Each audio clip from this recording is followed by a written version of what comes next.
दांतों में कैविटी होना यानी दांतों में कीड़ा लगना, जिसे आप आम भाषा में बोलते हैं। तो आज हम बात करेंगे कि दांतों में कीड़ा कैसे लग जाता है, आपको कैसे पता चलता है कि आपके दांतों में कीड़ा लग चुका है, और आप ट्रीटमेंट ऑप्शन क्या कर सकते हैं अगर ये प्रॉब्लम आ गई है आपको।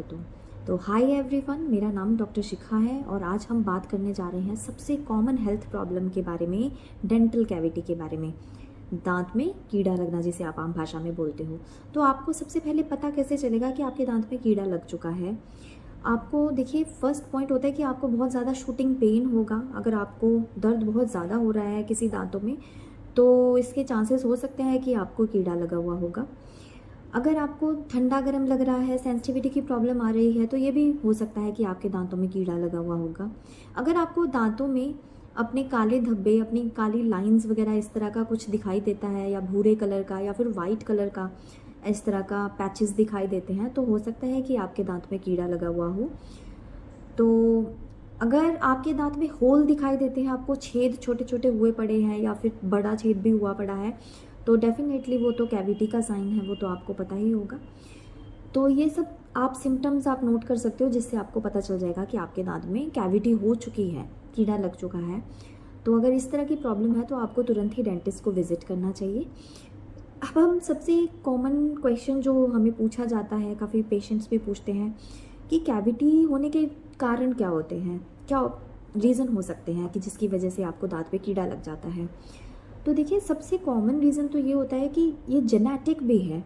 अगर आपके पेरेंट्स हैं या ग्रैंड पेरेंट्स हैं जिन्होंने ये प्रॉब्लम फेस की है डेंटल केरीज़ की, उनको कीड़ा लगा है या फिर कैविटी का प्रॉब्लम रहा है, तो ये नेक्स्ट जनरेशन में भी पाया जा सकता है। तो आपको ये प्रॉब्लम हो सकती है। आप कितनी भी आप क्लीनिंग वगैरह करवा लीजिए या फिर आप खुद भी सफाई रखने की कोशिश कीजिए, तो ये प्रॉब्लम आपको आने के चांसेस होते हैं, है ना, अगर आप जेनेटिक है ये प्रॉब्लम। तो दूसरा आपका रीज़न हो सकता है कि अगर आप ऑर्थोडोंटिक पेशेंट हैं, यानी आपके दांत पहले से ही टेढ़े मेढ़े पड़े हैं। जब आपके दांत ही टेढ़े मेढ़े पड़े हैं तो आप सफाई अच्छे से नहीं करवा पाएंगे, तो आप ब्रश वगैरह भी अच्छे से नहीं कर सकते हो। तो इस वजह से भी आपका जो खाना वगैरह है वो ज़्यादा आसानी से फंस जाएगा, और उसकी वजह से आपको कीड़े लगने के चांसेस भी, जो नॉर्मल डेंटिशन वाले लोग होते हैं उनके कंपैरेटिवली आपके चांसेस ज़्यादा होते हैं। तो इसके अलावा अगर आप जंक फूड का सेवन बहुत ज़्यादा करते हैं, शुगरी ड्रिंक्स जैसे कोल्ड ड्रिंक्स हो गया, या फिर शुगरी ड्रिंक्स आप बहुत ज़्यादा लेते हैं, चॉकलेट, चिप्स, ये सब चीज़ों का सेवन भी बहुत ज़्यादा करते हैं, और आप दांतों की सफाई नहीं कर पा रहे हो, और ये सब चीज़ें आपके दांतों में फूड पार्टिकल्स वगैरह वो सारे चिपक जा रहे हैं, और आप दांत की सफाई भी नहीं कर पा रहे हो, तो आपको पता होना चाहिए कि आपके मुंह में पहले से ही बहुत सारे बैक्टीरियाज प्रेजेंट होते हैं, जो कि माउथ की हेल्थ के लिए वैसे तो अच्छे होते हैं, लेकिन कुछ बैक्टीरियाज उसमें ऐसे भी होते हैं जो आपके दांतों में कीड़ा लगने में हेल्प कर देते हैं, तो ये हानिकारक साबित हो जाते हैं। ठीक है, तो होता क्या है कि कुछ बैक्टीरिया जो कि ये काम करते हैं, तो अगर आपके दांतों में कुछ ऐसे फंसा हुआ रहता है, तो उन बैक्टीरिया की जो नंबर्स की अमाउंट है वो बढ़ने लग जाती है। जब वो बैक्टीरिया बढ़ने लग जाते हैं दांतों के ऊपर ही, तो वो कीड़ा आप लगा लो, जैसे आम भाषा में बोलते हो एक तरह से, वो बन जाता है, ब्लैक ब्लैक डॉट्स बनने लग जाते हैं, और वही धीरे धीरे आगे बढ़ के कैविटी का रूप ले लेते हैं, है ना। तो इनिशियल स्टेज पे, यानी कि शुरुआती टाइम पे, जब जो कैविटी होती है वो सिर्फ इनेमल सरफेस पे होती है, यानी कि बहुत ही ऊपरी सतह पे होती है दांत के, उस वक्त आपको ज़्यादा पता नहीं चलता है कि आपके दांत में कैविटी हो चुकी है, क्योंकि आपको पेन नहीं होगा, सेंसिटिविटी होगी नहीं, ऐसा कोई प्रॉब्लम आएगा ही नहीं, है ना। लेकिन अगर वो प्रॉब्लम बढ़ती है, अगर वो कैविटी आगे डेंटिन मतलब कि दूसरी लेयर तक पहुंच जाती है, तो आपको सेंसिटिविटी की प्रॉब्लम आने लग जाती है, आपको ठंडा गर्म लगना लग जाता है। अगर ये प्रॉब्लम और ज़्यादा आगे बढ़ जाती है, यानी डेंटिन को भी क्रॉस कर जाती है, तो आपको बहुत ज़्यादा पेन होने लगेगा, और ये इन्फेक्शन आगे दांत की सीधा नर्व सप्लाई, ब्लड सप्लाई में ट्रांसफ़र हो जाएगा।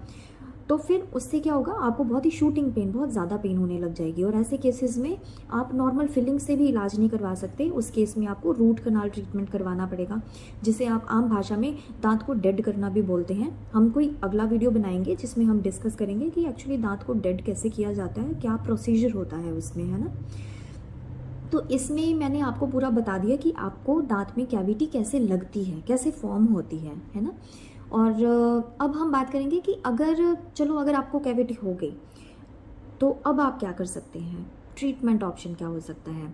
देखिए, पहली बात ये है कि आपको रेगुलर डेंटल चेकअप करवाने चाहिए। साल में 2 बार आपको डेंटल विजिट ज़रूर करना चाहिए।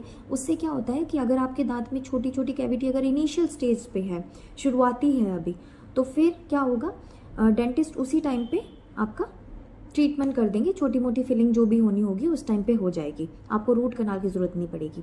लेकिन अगर ये प्रॉब्लम बढ़ जाती है, आपको पेन तक होने लग जाती है दांत में, तो आपको रूट कनाल ट्रीटमेंट करवाना पड़ता है, ठीक है। और अगर आपका दांत ही पूरा डैमेज हो जाता है कीड़ा लगने की वजह से, तो कई बार एंड जो हमारा रिजल्ट होता है उसकी वजह से हमें दांत निकलवाना भी पड़ जाता है, एक्सट्रैक्शन करवानी पड़ जाती है ना। तो ये हमारे ट्रीटमेंट ऑप्शन होते हैं जो कि एक डेंटिस्ट लेता है, ठीक है।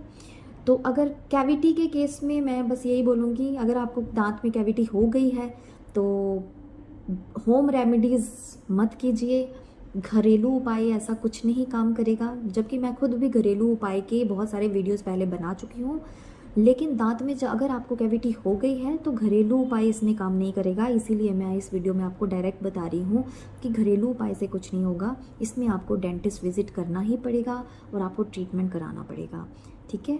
Thank you so much for watching.